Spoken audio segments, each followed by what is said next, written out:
Hey everybody, Mark Adam from the WPG magazine. Today, my guest on the wonderful little video we're doing here is Rylie Saunders of the Village Idiots. Rylie, thanks for joining us. You're welcome. Thanks for having me. Coming live from your house, I'm assuming your house. Yeah. This whole social isolation has made us do things a lot differently lately. You guys did your open mic the other day, and I thought that was really, really well done. Tell us all the bits and pieces that had to go together to make that work. So essentially, we had to test out all these different ideas that we had. We still wanted to be able, obviously, typically we do something called Live at the Roslyn, where full bands are playing that everybody can watch at home on Facebook Live. And we decided to put that a little bit on the back burner right now, take some time off, because we have about 13 people. Our team is 8 people. The band would typically have 5. So we decided that wasn't a great idea to do right now. With the whole social distancing and our responsibility to that. So yeah, we just decided it would be great if we're able to still do shows that we can broadcast on our platform with artists performing from their homes, but actually going live still. And yeah, we were able to do it with me still hosting it live and chatting with them. That was one of the biggest things that we were trying to figure out. I think it went really well. It was very smooth. The performers were great. Some of the sound was not great. Some of it was. Like, the performers were great, but the audio, like the technology barrier isn't. That's the toughest thing is that, like, yeah, we had one person push, like, when he started hitting his guitar hard, all of a sudden everything got distorted, and everybody's got different internet speeds and upload speeds, download speeds. So Kevin was really working with every artist trying to do a sound check, but there's so much inconsistency. Yeah, and that's half the fun of it, I think. Yeah, it made it so hard because like there was no way to really get it to really know what was going to happen by the time we went live. There was a lot of uncertainty. So we even said it at the start, this is going to be as imperfect as ever because it's beyond our control, but we definitely spent a ton of hours. Kevin spent a ton more hours just on his own with all these different people. We were going to do way more artists too for that open mic. We only ended up doing 7 because of the uncertainty, and some people just had really bad testing. The sound was awful, and it was really choppy in the internet connection. It was bad. Case in point, you just cut out there and cut back in, and like we're having this interview over the internet as well because responsible social distancing. I didn't want to invite you to my home or try and visit you in yours, but. Because my phone is going to die, so I'm at 10%, but I'll just plug it in here. All right, fair enough. And yeah, this is exactly an example of what we're talking about. We got to roll with the punches and sort of adapt as the world adapts kind of thing.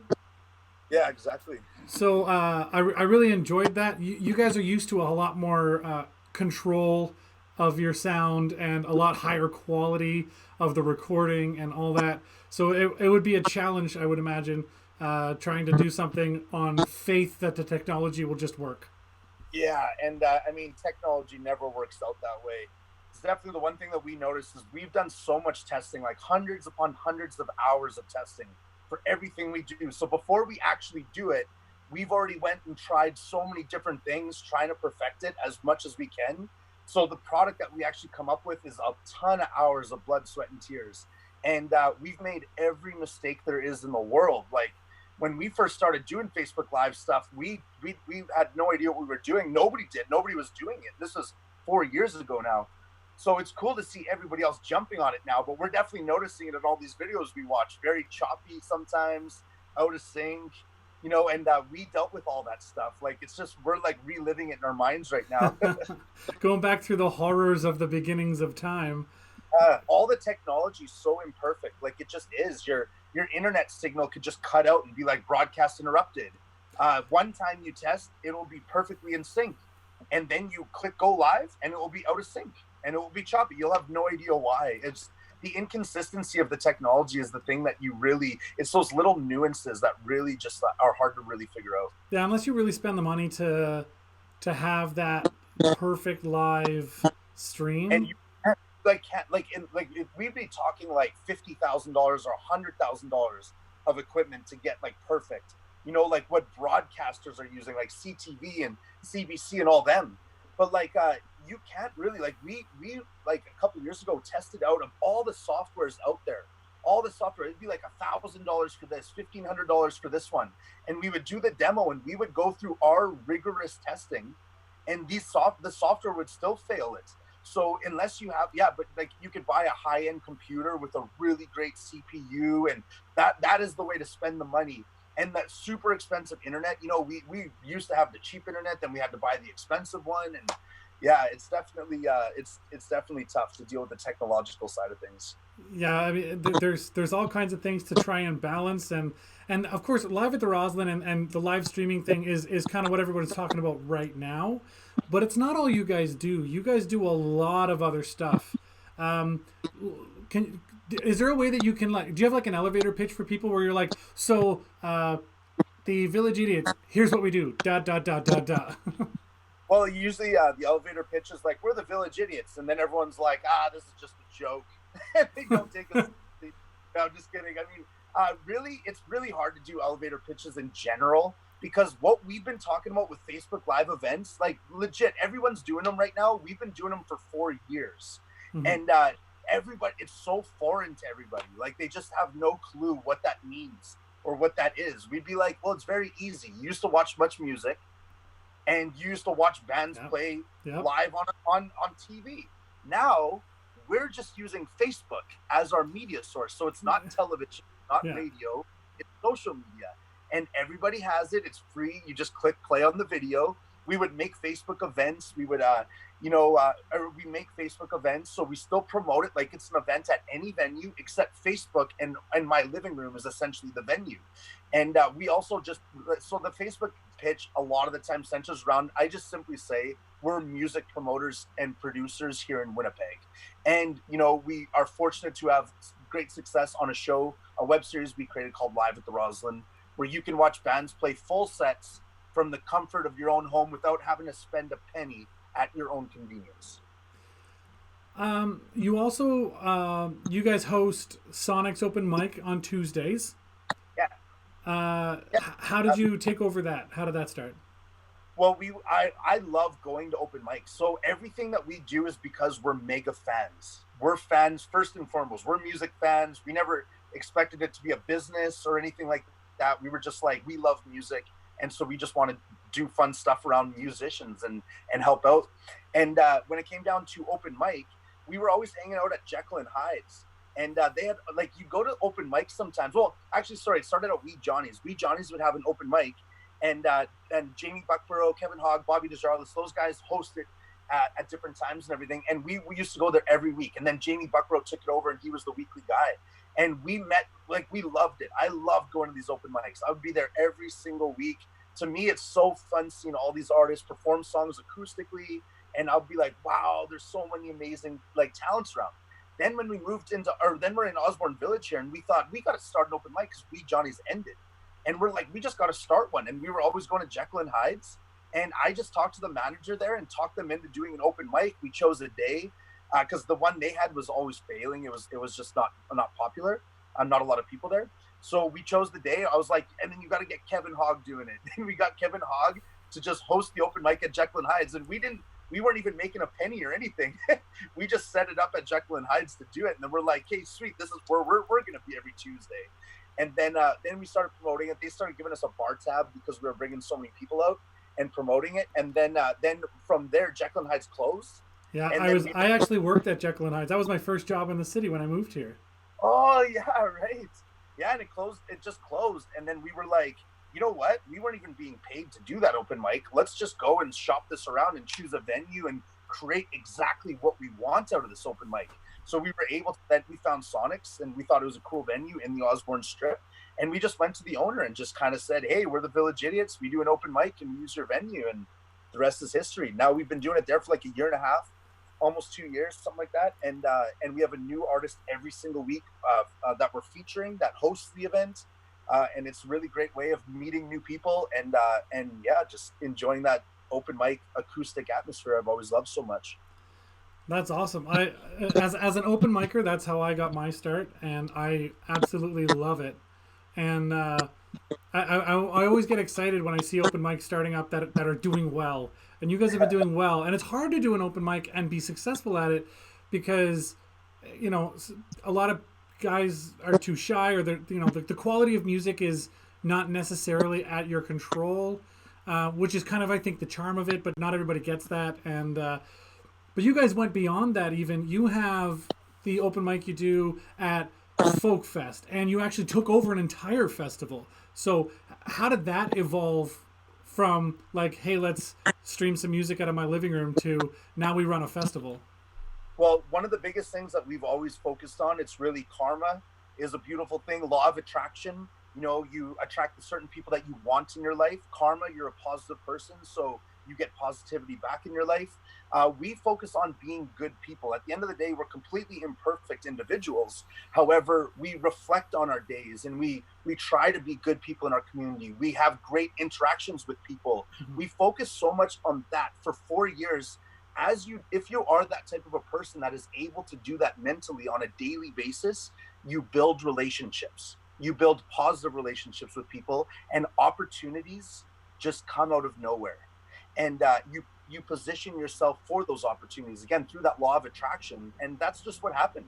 Open mic all of a sudden happened, then all of a sudden now we own and run Hoot Owl Festival, and it's super fun to do. And we book for certain venues, and we work with Super Spike, and we do Festival de Voyageur, and this is all just through contacts we've met and having positive experiences. And again, just the deep down, just being good people. Try to focus on being a good person, and Yep. these opportunities will grow if you're putting energy towards it. And we're also just very passionate, but we're also very honest in the way that we are, because we truly do love music. We're in it for the right reasons. And as a result, that always comes across in all the products that you put out there, whether it's an open mic, whether it's a tent at the Folk Fest, whether it's the Hoot Owl Festival that you purchased. By the way, how do you buy a festival? Like, I don't. That part's neat to me. You kind of just take it over, and when you're buying a festival, so all that happened is it used to be called Shine On.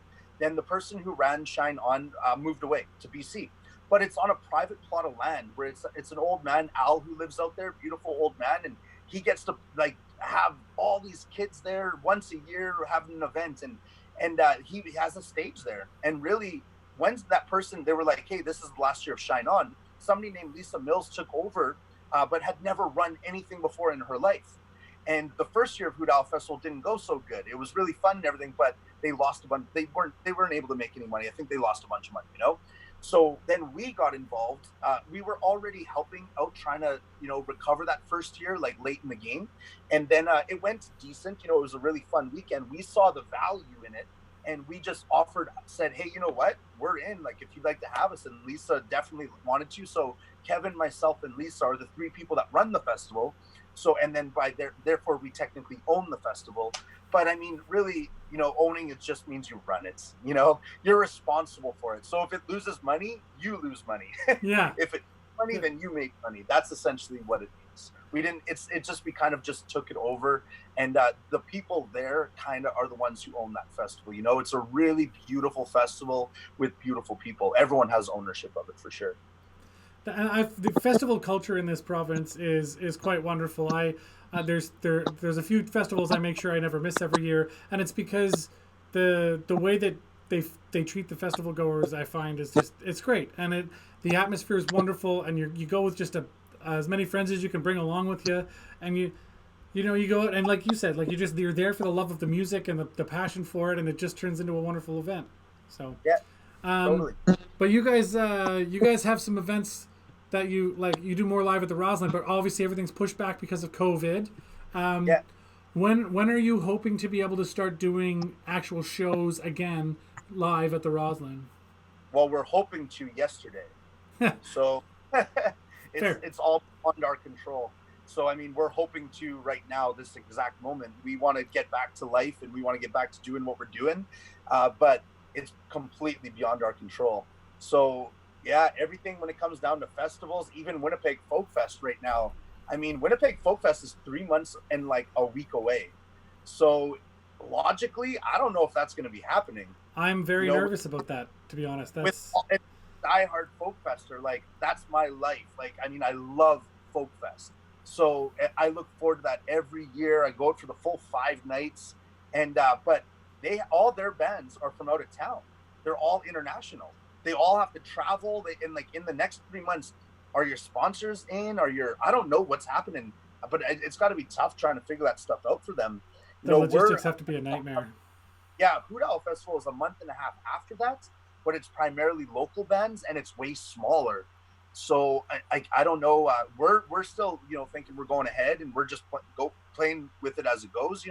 We're taking the government recommendations all very seriously. But we'll see what happens with these festivals and all these events coming up. I really don't know. I don't know what's going to happen. Like our summer might be canceled as far as music's concerned, and it's just that's I devastating. Can't even on that right now. Yeah, it's a big bummer to turn around and have basically.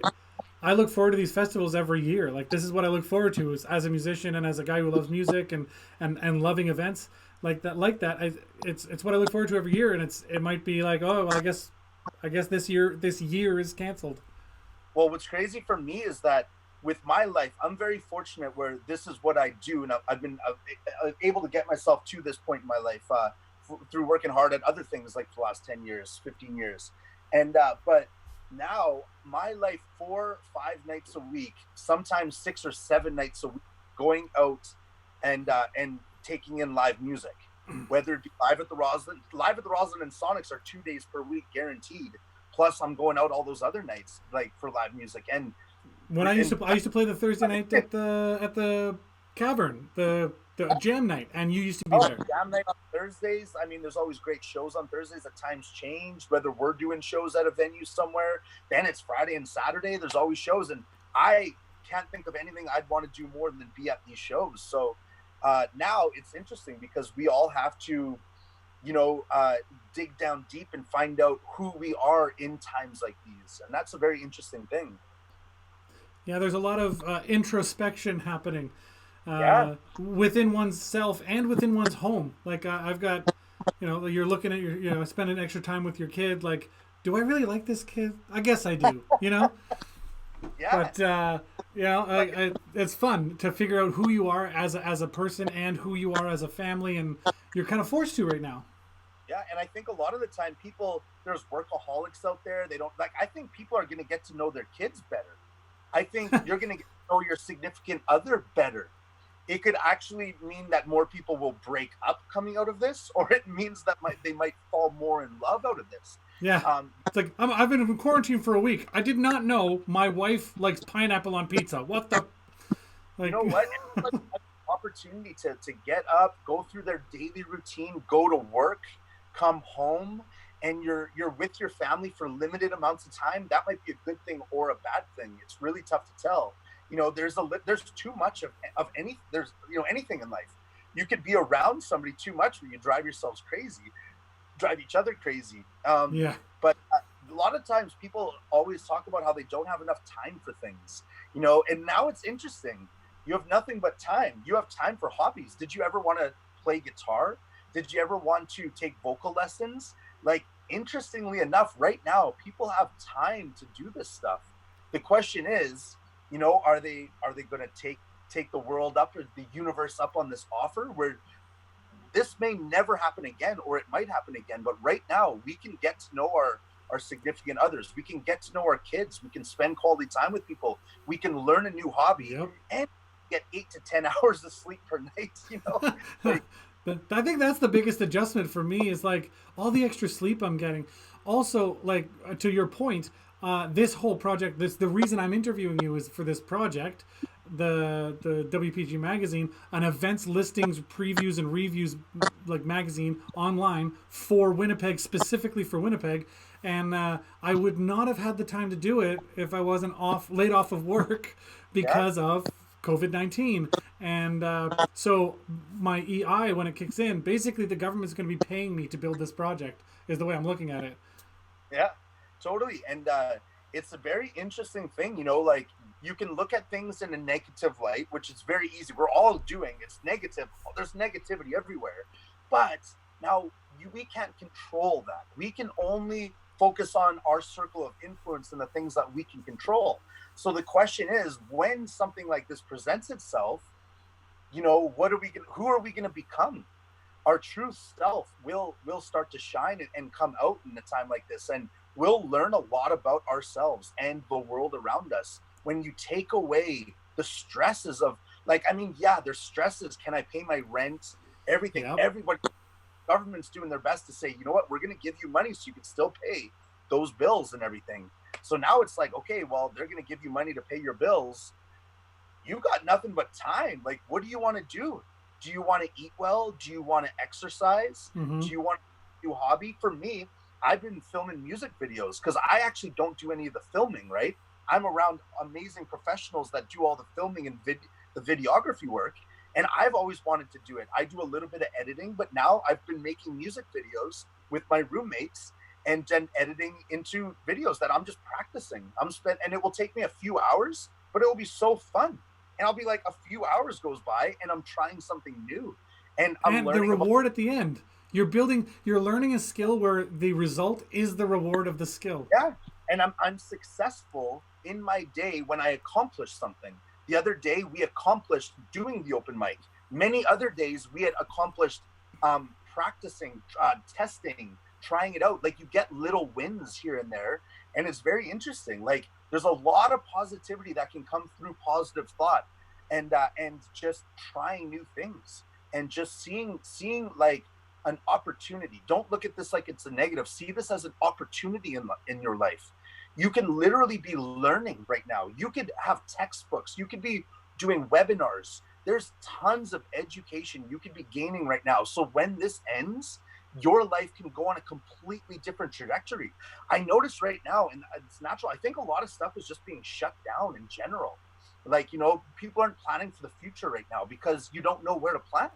Like, well, yeah, like what am I going to be doing in 3 months? Am I still going to be sitting on my couch? Am I going to be back at work? Am I going to have a new job? Yeah. So it's important for everyone to live in the moment as much as you can, but have a daily goal. Have like something that you hope to achieve today, and go and achieve it, because it's your choice. Doing it is your success.